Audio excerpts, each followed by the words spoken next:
Andy Johnson. We are looking at designing writing prompts for children.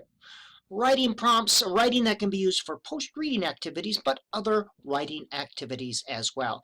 Now, it's very common, if you haven't worked with young children, to create writing prompts that may go a little bit over their head. That's very common. So some tips here. First of all, keep it simple. You're going to have a pre-writing activity, a draft, and a share of some sort. Get the ideas on papers. 5 to 15 minutes total. Generate ideas, get them on paper, share. That is it. Now, keep in mind the purpose for post-reading activities. For narrative text, the purpose is to read and enjoy the story. That is the purpose. The prompt, the purpose of the prompt then should be to extend or explore some story element or to make personal connections with the story. This is not a creative writing activity. Although there may be some creative ideas, that is not the purpose. Keep that in mind. When designing or creating prompts, always test them out on yourself. How would I answer this? It's real common to come up with a lame prompt, but you don't know it unless you test it on itself.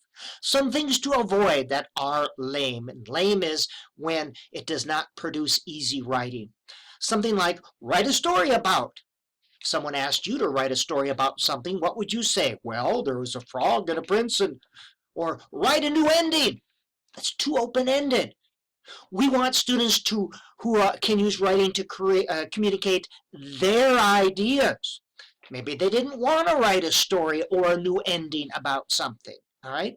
So avoid those two prompts. Those are very commonly used. Zone of proximal development, you have to consider the developmental level, and we'll be looking at that. But you do not want to frustrate your students, especially young students. You want to create structure or scaffolding that enables all students to be successful. Something like, I like blank because.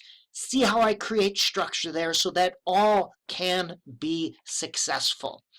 These are activities that can be open-ended, but yet no one's going to fail. We always celebrate the idea in our writing.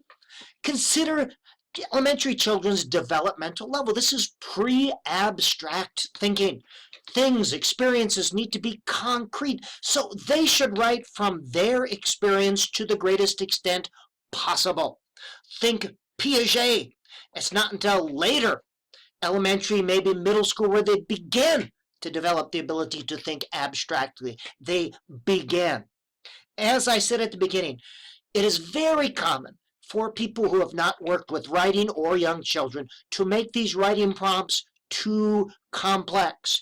Think open-ended, think simple.